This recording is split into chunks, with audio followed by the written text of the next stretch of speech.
Hi guys, welcome back to our channel. So ഇന്ന് നമ്മൾ react ചെയ്യാൻ പോകുന്നത് തങ്കമണിയുടെ ട്രെയിലറാണ്. നമ്മൾ ടീസർക്ക് റിയാക്ട് ചെയ്തിട്ടുണ്ടായിരുന്നു. നമുക്കറിയാം ദിലീപേട്ട സിനിമയാണ്. രതീഷ് ആണ് ഇതിന്റെ ഡയറക്ട് ചെയ്തിട്ടുള്ളത്. ഒരു റിയൽ ഇൻസിഡന്റുമായി ബന്ധപ്പെട്ടാണ്. അപ്പോൾ അതിന്റെ ട്രെയിലർ ഇറങ്ങിയിട്ടുണ്ട്. അപ്പൊ എന്തായാലും ട്രെയിലർ ഏത് സ്ഥലത്താ? സൗദിയിലാ.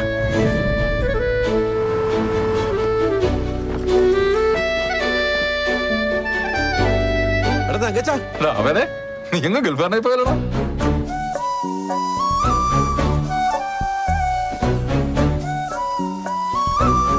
എന്നാടി തേച്ച് മാച്ചു കളയോ?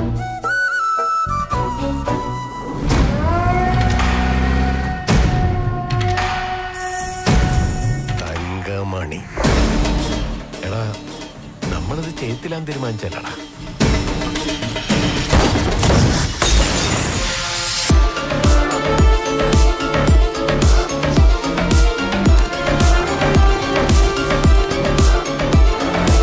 കേസ് എങ്ങനെ അവസാനിപ്പിക്കണമെന്ന് എനിക്കറിയാം. കണ്ട കാട്ടിക്കൊണ്ടേ കളയാൻ എനിക്ക് അവളെ കളഞ്ഞു കിട്ടിയതാണ്.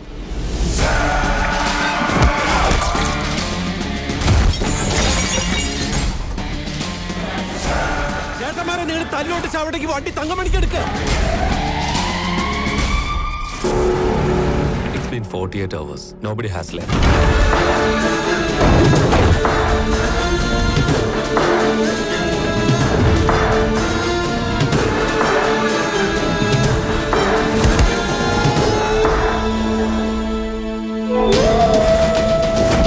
സൂക്ഷിച്ചു നോക്കടാ.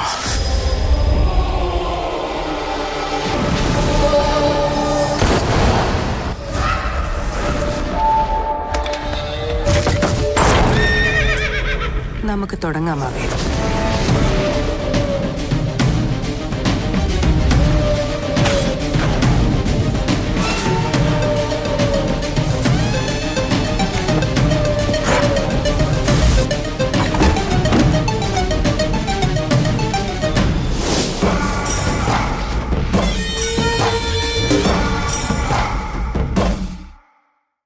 നല്ല ട്രെയിലർ, നല്ല ഷോട്ടുകൾ, നല്ല ഫ്രെയിമുകൾ എല്ലാം നന്നായിട്ടുണ്ട്.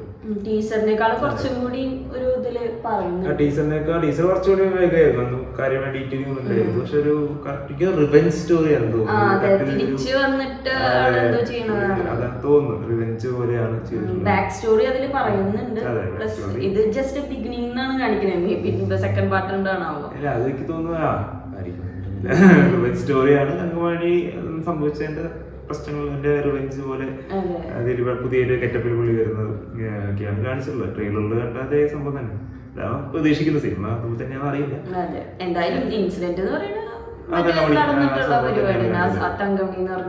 എനിക്ക് കുറെ പ്രാവശ്യം മനോജ് കെ ജയനെ ഒരു കണ്ടത് കുറെ സിനിമയായി തോന്നുന്നുണ്ടിട്ട് ഒരുപാട് പുള്ളി കണ്ടിട്ട് കുറെ ആയി തോന്നുന്നു. പുള്ളിയുടെ പഴയൊരു വില്ലൻ പെട്ടെന്ന് വഴി പഠിച്ച് കൊറേ കണ്ടിട്ട് തോന്നും. പിന്നെ കുറെ നല്ല ആക്ടേഴ്സ്, എല്ലാവരും കുറെ ആക്ടേഴ്സ് എന്ന് തോന്നുന്നില്ല.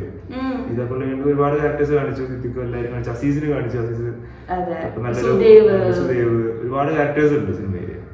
എന്തായാലും കൊള്ളാം, നല്ല മേക്കിങ്, നല്ലൊരു രസമുണ്ട്. ഷോർട്ട് ഫിലിംസ് കാണാൻ രസമുണ്ട്. എന്തായാലും പടം കാണുമ്പോ ഒരു തിയേറ്ററിൽ വാച്ചാണ് കറക്റ്റ് തോന്നും. കണ്ടു നോക്കാം. എന്തായാലും ഈ മാസമാണ് റിലീസ്, അറിയാം. മാർച്ചിലാണ് റിലീസ്. അപ്പൊ എന്തായാലും അത് തങ്കമണി പടം റിലീസ് ഇനി 22-ാം തീയതിയാണെന്നൊക്കെ പറഞ്ഞിട്ട് അറിയില്ല, ചെക്ക് ചെയ്തിട്ടില്ല. എന്തായാലും കൊള്ളാം, സംഭവം നന്നായിട്ടുണ്ട്. എന്തായാലും ഇപ്പൊ മലയാള സിനിമയ്ക്ക് നല്ല കാലഘട്ടമാണ്. ഫെബ്രുവരി ഇപ്പൊ അടിപൊളിയായി പോയിക്കൊണ്ടിരിക്കുകയാണ്. മഞ്ഞുമലു, മല്ല, പ്രേമലു, പിന്നെ ഏതൊക്കെയായിരുന്നു ബ്രഹ്മയുഗം. നല്ല അടിപൊളി പടങ്ങളാണ്, എല്ലാം കണ്ടതാണ്. അടിപൊളി പടങ്ങളാണ് എല്ലാവരും. ഇനിയുള്ള എല്ലാ സിനിമകളും തന്നെ ആവട്ടെ. മാർച്ച് മാസം അതുപോലെ തന്നെ ആവട്ടെ. എന്തായാലും ഫെബ്രുവരി കലക്കി, മാർച്ച് കലക്കട്ടെ. അപ്പോ വേറെ ഒന്നും പറയാനൊന്നുമില്ല. അപ്പൊ അടുത്ത വീഡിയോ വരുന്നതായിരിക്കും. അതുവരെ ബൈ ബൈ.